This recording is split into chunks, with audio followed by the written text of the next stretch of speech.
오늘은 우리들이 2024년 전반기를 마감하면서 다시 일어나라 라는 제목으로 말씀을 나누려고 합니다. 한국 최초의 맹인 박사였던 김영우 박사가 쓴 우리가 오르지 못할 산은 없다라는 책에 보면 둘째 아들 진영이에 대한 이야기가 나옵니다. 잠시 인용해 볼까요? 진영이가 중학교 1학년 때 제일 존경하는 사람으로 농구 천재 마이클 조던을 꼽았습니다. 조금 철이 든 중학교 3학년 때는 아버지를 꼽았습니다. 맹인의 핸디캡을 딛고 미국에서 존경받는 50인 중에 끼어 수많은 맹인들에게 소망을 준 아버지가 자랑스럽게 느껴졌기 때문입니다. 그런데 시간이 좀 더 흐르면서 둘째 아들이 존경하는 대상이 또 바뀌었습니다. 누가 나에게 세상에서 가장 존경하는 사람이 누구냐고 묻는다면 나는 어머니라고 말하겠습니다. 어머니는 아버지가 소경으로 시리에 빠져 계실 때 아버지가 일어설 수 있도록 손과 발과 눈이 되어 주셨고 또 힘들고 어려운 환경 중에도 즐거운 마음으로 우리를 키워 주셨기 때문입니다. 저는 이 글을 읽으면서 참 많은 생각을 했습니다. 이 강영우 박사의 둘째 아들이 처음에는 스포츠 영웅을 존경했지요. 그런데 시간이 지나면서 아버지라는 존재를 보게 되는 거죠. 아버지라는 존재를 보니까 맹인이면서도 미국의 존경하는 인물 50위 안에 들어간 거예요. 정말 대단하죠. 우리나라에서 50인도 아니고 미국에서 50인 안에 들었다는 것은 정말 대단한 거예요. 그런데 시간이 지나서 보니까 그 아버지는 어머니가 없으면 존재하지 못했던 인물이었던 거예요. 그래서 그 어머니가 아버지가 정말 힘들고 어려울 때마다 힘을 주고 다시 일으켜 세워줘서 지금의 아버지가 있게 만들었던 거죠. 그래서 이 아들의 결론은 어머니가 가장 존경스럽다. 누가 나에게 가장 존경스러운 사람이 누구냐고 물어보면 나는 단연코 우리 어머니라고 이야기하겠다라고 말하게 되어진 것이지요. 그렇습니다. 사람은요, 이렇게 어려움에 처할 수도 있고 또 삶을 살다가 보면 문제 속에 자신이 들어갈 수도 있습니다. 이 강영호 박사도 원래 맹인이 아니었잖아요. 운동장을 지나가다가 뒤에서 누군가가 축구공을 찾는데 그 축구공을 뒤통수에 맞아가지고 각막이 눈에서 떨어져 버린 거예요. 그래서 맹인이 된 거예요. 그렇기 때문에 이 강영호 박사도 정말 뜻하지 않은 어떤 사고로 인해서 맹인이 되어졌죠. 그래서 많은 시련의 시간, 아픔의 시간, 좌절과 낭망의 시간을 가졌어요. 이 부인 되시는 분이 여대 1학년, 숙명여대 1학년 때 걸스카우트에서 이제 자원봉사 나갔다가 이 강영우 박사를 처음 만나거든요. 근데 이때 강영우 박사가 중학교 1학년이었다고 그래요. 자기는 대학교 1학년이고 강영우라는 학생은 중학교 1학년이고 그런데 나중에 보니까 이제 강영우 박사가 학교를 몇 년 쉬어서 맹인이 되어서 학교를 몇 년 쉬어가지고 이제 1살밖에 차이가 안 났다라고 이야기를 하지만 그런데 그때부터 계속적으로 어떤 관계를 맺으면서 이 강영우 박사에게 힘을 주고 도움을 주고 또 힘들고 낙심하고 좌절했을 때 이렇게 세워주는 역할을 해온 거예요. 그래서 강영우 박사가 중학교 1학년 때 만나서 세계에서 가장 존경받는 인물이 될 때까지 이 부인이 뒤에서 끊임없이 도와주었던 것이죠. 그래서 이 강영호 박사의 부인 서구롱 여사가 참 대단하다라는 생각을 하죠. 그래서 우리가 정말 힘들고 어려운 일이 생겼을 때 바로 이런 사람이 우리 옆에 있다면 우리는 굉장히 쉽게 일어날 수 있습니다. 우리가 사실 넘어져서 쉽게 일어날 수 있는 환경도 있지만 쉽게 일어날 수 없는 환경도 있거든요. 제가 대학교 다닐 때 얼떨결에 따라서 스키장에 갔습니다. 스키장에 가서 처음 스키를 신어보고 넘어지는 연습 한 2번 하고 그 다음에 슬로프를 타고 올라가는데요. 초보자 코스가 어딘지 몰라서 중급차 코스로 올라가 버렸습니다. 한 번도 이 스키를 신어보지도 않고 타보지도 않은 사람이 갑자기 중급자에 올라가니까 정말 아찔하더라고요. 그래서 내려오면서 수도 없이 넘어졌습니다. 그런데 그 빙판 언덕길에서 넘어져서 일어나려고 하니까 참 쉽지가 않더라고요. 예, 어떻게 해서 스키는 벗어버렸지만 이게 일어나지질 않는 겁니다. 그런데 누가 갑자기 슉 내려오더니 제 옆에서 그 커브를 틀어서 탁 쓰더라고요. 그러면서 이게 손을 내밀어 주는데 그 손을 잡으니까 일어나지더라고요. 겨우 일어났습니다. 그래서 제가 고맙다고 말하려고 하니까 벌써 저 밑에 내려가고 있더라고요. 그때 제가 참 이게 귀한 걸 느꼈습니다. 정말 넘어졌을 때 누군가가 손을 내밀어주고 그 손을 잡으면 이렇게 일어나지지 않는 상황에서도 일어나지는구나, 일어날 수 있구나 라는 걸 느꼈거든요. 그러면서 살아가면서 제가 그때 생각을 많이 하면서 누군가가 넘어지면 나도 누군가에게 손을 내밀어주는 사람이 되어야 되겠다라는 생각을 많이 하면서 살았습니다. 바라기는 우리 주변에 항상 이렇게 넘어진 사람이 있을 때 손을 잡아줄 수 있는 여러분이 되어지기를 원하고, 여러분이 혹시 넘어졌을 때 누군가가 여러분에게 손을 내밀어 줄 수 있는 은혜가 함께할 수 있기를 주님의 이름으로 축원합니다. 그러나 더 중요한 건 믿음으로 하나님을 바라보면서 다시 일어나는 것입니다. 넘어졌을 때 땅을 바라보고 낙심하지 말고 하늘을 보고 하나님께 계신 하늘에 계신 하나님께 손을 내밀어야 한다는 것이죠. 물론 하나님이 하늘에만 계시지 않습니다. 땅에도 계시고 저 밑에 내려가도 거기에도 하나님이 계신다고 했거든요. 근데 제가 살아가면서 느끼는 거는 땅을 쳐다보면, 아래를 바라보면 나도 모르게 낙심하고 힘들고 어려워지는 그런 모습들을 많이 경험을 해요. 그런데 지나가다가 하늘을 보면 마음의 위로가 되어지고 힘이 되고 소망이 생겨납니다. 그래서 저는 땅을 보기보다는 하늘을 보려고 노력을 해요. 걸어가면서도 하늘을 많이 봅니다. 하늘을 바라볼 때 우리에게 정말 하나님이 주시는 위로와 소망이 느껴질 때가 참 많거든요. 하나님은 어디에나 계시지만 우리가 하늘을 바라볼 때 그 하나님이 더 귀하게 느껴지고, 머리를 숙이고 땅을 볼 때보다 하늘을 바라볼 때 하나님이 주신 은혜, 소망을 더 귀하게 발견하게 되어질 줄로 믿습니다. 그래서 저는 우리 모든 성도님들에게 늘 하늘을 바라보고 하나님을 바라보고 소망을 얻자라고 말씀을 드리고 싶습니다. 그렇게 우리들은 일상 속에서 넘어질 때가 있습니다. 아니요, 넘어질 때가 많이 있죠. 그렇지만 우리는 그 넘어질 때 다시 일어나야 합니다. 그래서 우리가 7.8기라는 말을 많이 하고요. 실제로 이제 이 7.8기 하면 생각나는 사람이 있는데 바로 홍수환 씨입니다. 이 홍수환 씨는 7.8기가 아니라 사전 5기 이런 신화를 이룬 그런 분이죠. 우리 청년들은 홍수환 씨를 잘 모를 겁니다. 학생들도 모를 거고요. 저희 세대나 돼야 홍수환 씨에 대해서 좀 알겠죠. 그러나 저희 세대에서의 홍수환 씨는 참 대단한 사람이었습니다. 이 프로복서였던 홍수환 씨는 1977년 파나마의 원정 경기를 갑니다. 거기에서 사전 5기의 신화를 쓰면서 국민 영웅이 되어지죠. 이 장면은 당시 우리나라 사람들에게 넘어져도 다시 일어나는 사전 5기의 정신으로 희망의 상징이 되었고요. 한국 프로 복싱사의 가장 극적인 장면으로 꼽힐 겁니다. 홍수환 씨는 당시 27살 나이에 적진인 파나마의 WBA 주니어 패더급 챔피언 결정전에 나가게 되어집니다. 근데 여기에서 4번 다운당하죠. 그리고 나서 5번째 상대방을 KO시켜버립니다. 4번 다운당하고 5번째 KO시켜버려요. 야, 그때 정말 이 장면을 보면서 온 국민이 마음 졸였습니다.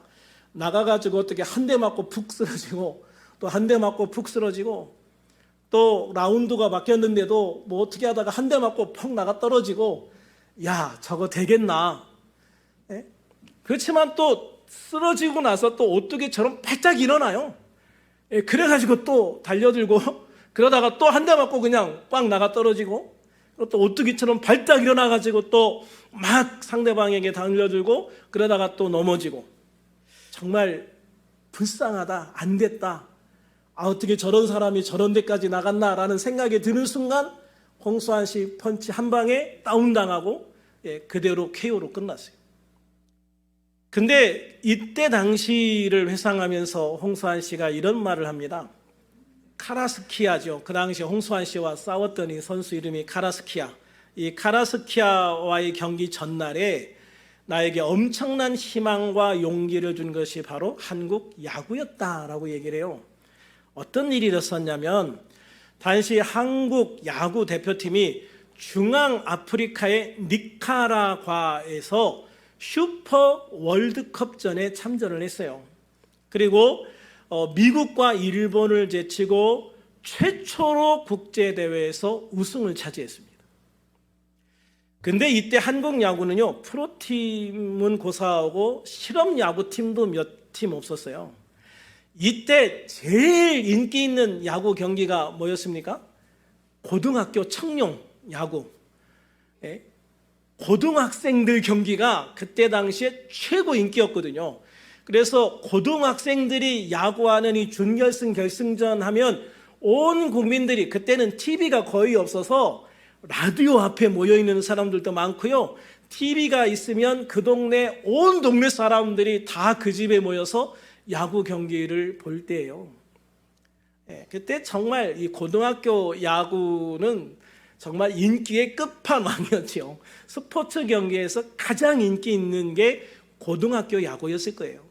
그때 당시에는. 근데 그런 나라에서 야구팀을 만들어 갔는데 실업팀조차 몇 팀 없는 그런 상황에서 야구팀을, 국가대표팀을 결성해가지고 갔는데 미국을 이기고 일본을 이기고 우승을 해버린 거예요. 우리나라가요, 국제대회 나가서 단체팀으로 처음 금메달 딴 겁니다. 처음 우승한 겁니다. 이 경기가. 그러니까 이때 이 국민들에게 엄청난 힘을 주는 그런 경기였죠. 홍수환 씨도 이 야구 경기를 보면서 그렇게 생각을 했대요. 우리 야구가 종주국인 미국에 이어서 일본도 이기고 우승을 했는데 나도 이 먼 이국 땅에서 챔피언 결정전을 치르고 응원하는 사람 하나 없겠지만 그럼에도 불구하고 내가 이기지 못할 이유가 뭐가 있어? 나도 이길 수 있어 라는 그런 마음에 확신이 들었다라고 이야기를 합니다. 그래서 결국은 그 불굴의 정신으로 4번 다운당한 다음에도 5번째 KO시키는 사전 5기의 신화를 쓰게 되었던 것이죠.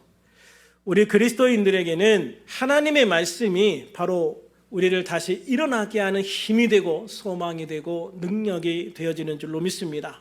오늘 본문 잠언 24장 16절에 보면 의인은 7번 넘어질지라도 다시 일어난다라고 말씀하고 있어요.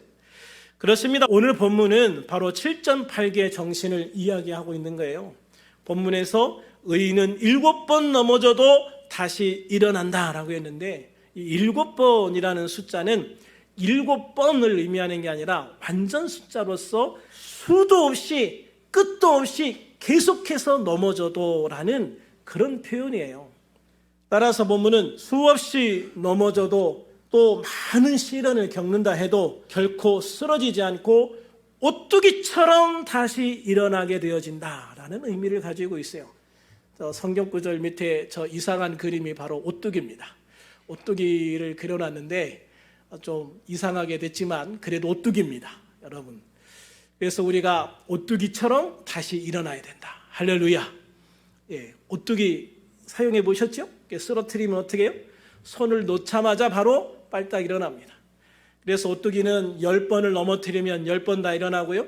20번 일으켜 20번 쓰러뜨려도 20번 일어나고 100번, 1000번을 넘어뜨려도 곧바로 일어납니다. 그게 오뚜기입니다. 그런데 하나님은 우리 그리스도인들이 바로 오뚜기와 같은 인생을 살아야 된다라고 말씀하고 있는 것이죠. 7번을 넘어져도 다시 일어나라 라고 말씀하고 있는 거예요. 그런데 우리 그리스도인들이 죄인도 아닌 의인임에도 불구하고 왜 이렇게 수도 없이 넘어지고 또 시련과 고난을 겪어야 할까? 첫 번째로는 아무리 의인일지라도 여전히 부족한 인간일 수밖에 없는 인간의 한계 때문입니다. 이러한 인간의 한계, 즉 인간의 연약함 때문에 우리는 시련과 고통을 겪으며 살아갈 수밖에 없다는 것이죠. 예를 든다면 롯을 들 수가 있습니다. 이 롯은 삼촌 아브라함을 따라서 계속적으로 함께 살아왔지요. 롯은 아버지가 일찍 돌아가셨어요. 그래서 삼촌인 아브라함을 그냥 아버지처럼 생각하면서 늘 함께 따라 다녔고, 그래서 하나님께서 아브라함에게 본토 친척 아비집을 떠나라고 했을 때 이 조카만은 데리고 왔던 거예요. 왜냐하면 이게 조카 같은 조카가 아니라 아들 같은 조카이기 때문에 같이 데리고 나왔던 거예요. 그래서 아브라함하고 계속 같이 다녔기 때문에 이 롯은 근본적으로 선한 사람이고 하나님을 경외하는 사람입니다. 그런데 문제가 뭐였냐면 이제 아브라함과 롯의 가축이 너무 많아져서 헤어져야 될 때, 따로 떨어져서 분가해야 할 때 아브라함이 말하죠. 네가 좌하면 내가 우하고 네가 우하면 내가 좌할 테니 네가 먼저 선택해 라고 하죠. 그때 이 롯이 언덕에 올라가서 딱 보니까 한쪽은 사막이고 한쪽은 아주 강도 있고 비옥한 땅인 거예요. 거기가 바로 소돔과 고모라입니다. 그래서 이 조카 롯은 그 비옥한 소돔과 고모라를 선택합니다. 그러면 삼촌은 어디로 가라는 거예요? 광야, 사막으로 가라는 거죠. 그 순간에 롯의 마음에 욕심이 생긴 건 분명하죠. 욕심이 생겼어. 내가 좋은 땅에 가고 싶다. 그래서 좋은 땅에 갔어. 근데 문제는 뭐냐면 이곳이 죄가 가득한 곳이었다는 거예요. 그래서 하나님께서 이 소돔과 고모라를 불로 멸망시키시죠. 그런데 이 말씀을 아브라함에게 먼저 하시는데, 아브라함은 이 조카 롯을 구하기 위해서 하나님 앞에 여러 번 번복해 가면서 끝까지 구해서 결국은 롯을 하나님이 건지시겠다는 약속을 받아내요. 그런데 그 롯이 건짐을 받았지만 모든 재산을 다 내려놓고 거의 맨몸으로 빈손으로 그냥 몸만 빠져나와야 했던 거죠. 얼마 전까지만 해도 아브라함과 같이 있을 수 없을 정도로 부유했단 말이에요. 그런데 이 롯의 잘못된 선택 한 번으로 이 롯은 모든 것을 다 잃고 도망치는 신세가 되어져 버리고 만 거죠. 그 와중에 또 부인은 뒤돌아봐서 소금 기둥이 되어버리고 이 딸만 둘 데리고 나오지 않습니까? 다윗 왕에게도 이런 순간이 있었습니다. 부하들이 전쟁터에 나가서 생사를 겨루며 싸우고 있는데요. 왕인 다윗은 옥상에 올라가서 낮잠을 잡니다. 낮잠을 자다가 일어났는데 왕궁이 이제 높은 데 있다 보니까 남의 집 담 안의 사정이 훤히 보이는 거예요. 그런데 어느 집에 그 담 안에서 여인이 낮에 목욕을 하고 있는 거예요. 그런데 이게 이상한 게 아니고 그 당시에는 이게 낮잠 자는 시간이거든요. 그 시간이. 낮잠 자는 시간에 여인들이 그 뒷마당에 우물이 있는 곳에 나와서 목욕을 하는 게 일반적인 거였어요. 그 당시에. 그런데 문제는 일반 사람들에게는 그게 담에 가려서 보이지 않지만 왕궁은 높은 데 있었기 때문에 남의 집 담 안이 보였다는 게 문제겠죠. 그런데 그때 그 여자가 너무 이뻐 보였나 봐요. 그래서 데려다가 겁탈하고 임신하게 되어지고 그거를 감추기 위해서 그 남편 우리야, 그 충실한 부하 우리야 장군을 죽이는 살인죄까지 범하게 되어지죠. 그런데 여기에서 이 둘의 극명한 차이를 보이게 됩니다.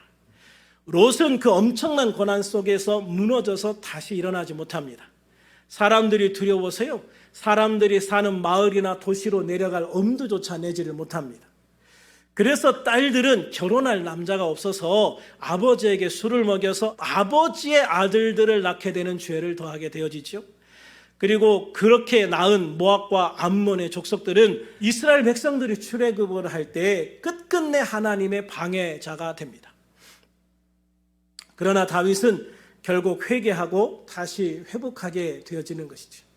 그래서 넘어지는 게 문제가 아니라, 그 연약함 때문에 넘어지는 게 문제가 아니라, 넘어진 이후에 회복을 하느냐 못하느냐가 중요한 관건이라는 말인 거예요. 다윗은 선지자 나단을 통해서 자신의 죄가 얼마나 심각한 것인지를 깨닫고 눈물로 회개하며 용서를 구합니다. 그 회개의 결과 다윗은 하나님으로부터 용서를 받고 다시 기회를 얻게 되어지는 것이죠. 그리고 그의 인생 마지막까지 믿음을 지키고 믿음 안에서 승리의 삶을 살게 되어지는 겁니다. 이처럼 인간의 나약함은 넘어질 기회가 되어집니다. 우리도 언제나 이럴 수 있는 가능성이 늘 열려 있습니다. 넘어지지 않으면 정말 좋겠죠. 그러나 넘어졌다면 어디를 바라보는 것이 중요한가? 바로 하나님을 바라보는 것이 중요하다. 할렐루야. 우리 주 예수 안에서 우리에게 주실 새로운 소망, 새로운 기회를 바라보는 것이죠. 그래서 주님의 손을 잡고 일어나 주님이 주시는 능력을 통해 다시 시작하는 것입니다. 앞에서 말한 홍수환 씨가 4번 다운당했을 때 이제 끝났구나 하고 포기했더라면 그에게 사전 오기의 역사는 일어나지 않았을 겁니다. 다윗이 하나님 앞에 범죄하여 나단 선지자에게 정말 심한 책망을 받았을 때 그냥 자포자기하고 말았더라면 위대한 다윗 왕은 없었을 겁니다. 그러나 다윗 왕은 눈물로 회개했습니다. 자신의 죄의 대가로 당하는 모든 고난과 아픔을 담담히 감내해 나갑니다. 그리고 그는 묵묵히 하나님을 바라보며 주님의 손을 잡고 주님과 함께 인생의 길을 걸어갔습니다. 그는 끝까지 그 손을 놓지 않았습니다. 그렇게 다윗은 다시 하나님께서 가장 사랑하시는 왕으로 다시 설 수 있었습니다. 이스라엘 민족이 가장 존경하는 왕으로 남을 수 있었습니다. 메시아가 오실 가문으로 선포되어질 수 있었던 것입니다. 그러므로 우리는 연약하여 실수하고 넘어지더라도 그것으로 포기하지 말고 다시 일어나 다윗처럼 하나님 앞에 담대히 설 수 있는 하나님의 자녀가 될 수 있기를 주님의 이름으로 축원합니다. 우리들이 넘어지는 두 번째 이유는 사탄의 방해입니다. 사탄의 방해로 인해서 시련과 고통을 겪게 되는 경우들이 많은 것이죠. 사탄은 하나님과 예수님의 대적자이기 때문에 예수님을 잘 믿는 하나님의 백성들을 대적하여 시련과 고통을 겪게 하는 겁니다. 그 대표적인 예가 바로 욥이라고 할 수가 있습니다. 욥은 그 당시에 하나님이 자랑하실 만큼 하나님을 잘 믿는 그런 사람이었습니다. 그러나 사탄은 그런 욥을 시험해 보겠다고 고집을 부렸고 하나님은 허락하셨습니다. 그로 인해 욥은 한순간에 모든 재산과 자녀들을 잃었습니다.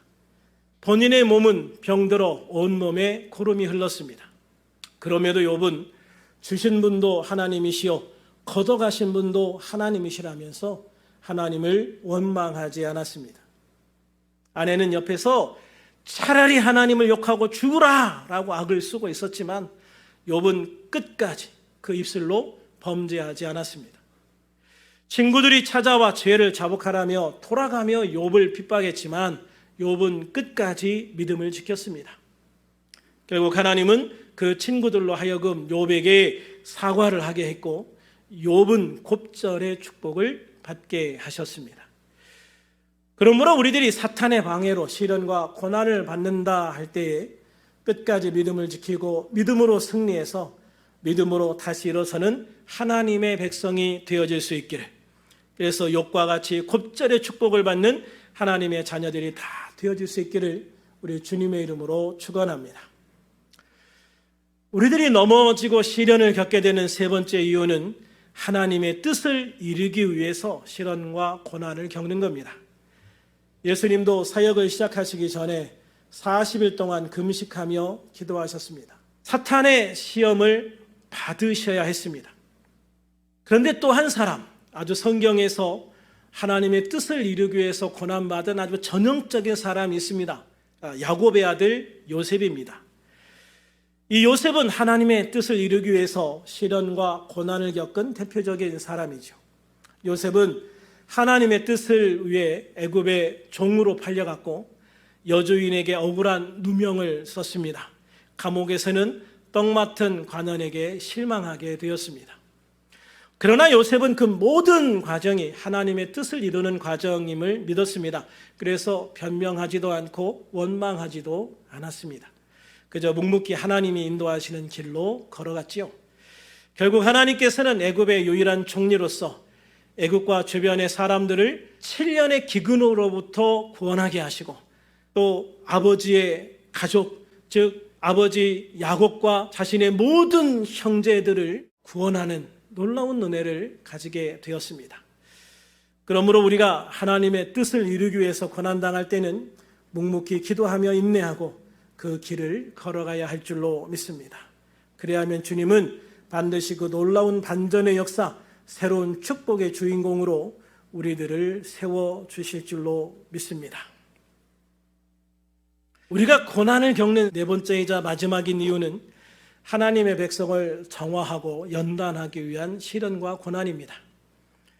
이런 모습은 출애굽한 이스라엘 백성들에게 볼 수 있는데요. 출애굽한 이스라엘 백성들은 하나님께서 요단강까지 인도하셨지만 아직 믿음으로 준비가 덜 되어졌고 그들이 하나님을 원망하는 습관, 불평하는 습관이 아직도 여전히 있었습니다. 그로 인해서 그들이 죄를 지어서 이후 40년 동안 광야에서 연단을 받아야만 했던 거죠. 결국 하나님은 그 불만의 세대, 불평의 세대가 다 사라지고 새로운 믿음의 세대가 등장했을 때 그 새로운 믿음의 세대를 데리고 가나안으로 들어가셨고 하나님께서 원하시는 하나님의 나라를 세울 수 있었습니다. 그러므로 우리들도 주님 안에서 우리의 부정적인 마음과 생각 그리고 불신을 깨끗이 다 불로 태워야 됩니다. 정결한 하나님의 백성으로서 하나님의 나라의 주인공이 될 수 있도록 예수의 피로 우리 자신을 정결하게 해야 하는 것이죠. 그래서 아직도 내 마음에 불평과 원망이 남아있다면, 아직도 하나님 앞에 약한 믿음으로 하나님을 불신하고 있다면, 우리가 아직도 하나님의 뜻대로 순종하고자 하는 그 마음이 부족하고 아직도 여전히 내 마음과 내 생각과 내 뜻대로 가고자 하는 마음이 강하다면 여러분 주님 안에서 성령의 불로 여러분의 그 모든 것들을 태워버리시고 정결하게 해서 하나님의 쓰시기에 합당한, 하나님이 축복하시기에 합당한 그런 우리들이 되어질 수 있기를 주님의 이름으로 축원합니다. 이처럼 우리들은 하나님의 백성, 하나님의 자녀임에도 불구하고 때로는 연약해서, 때로는 사탄의 방해로, 때로는 하나님의 뜻을 이루기 위해서, 때로는 죄와 불신을 정화하고 연단하기 위해서 시련과 고난을 당할 수 있습니다. 그러나 오늘 본문에서 하나님은 의인들은 결국 다시 일어난다. 할렐루야. 의인들은 결국 다시 일어난다라고 말씀하시고 있습니다. 즉 하나님의 백성들도 이 땅에 살 때는 수없이 많은 어려움과 고난, 시련을 겪게 되어질 수 있습니다. 그러나 결국 의인은 다시 일어선다. 할렐루야. 결국 의인은 다시 일어선다고 말씀하고 있는 겁니다. 하나님을 바라보는 사람은 하나님의 손을 보고 하나님의 손을 잡을 수 있기 때문입니다. 하나님을 바라보는 사람은 하나님의 도우심의 은혜를 볼 수 있고 잡을 수 있기 때문입니다. 하나님을 바라보는 사람은 하나님이 인도하시는 미래를 볼 수 있는 눈이 있기 때문이죠. 시편 34편 19절 말씀과 같이 의인은 고난을 많이 받을 수 있습니다. 그러나 여호와께서 그의 모든 고난에서 건지시는 것을 믿으시기를 주님의 이름으로 축원합니다. 그러므로 우리들 모두 우리의 연약함으로 인한 고난을 경계하고 조심하면서 끝까지 하나님의 선하심을 믿고 믿음으로 주님의 손을 굳게 잡고 일어서서 끝까지 믿음의 길을 가 승리하는 승리자, 축복자가 될 수 있기를 우리 주님의 이름으로 축원합니다. 기도하겠습니다.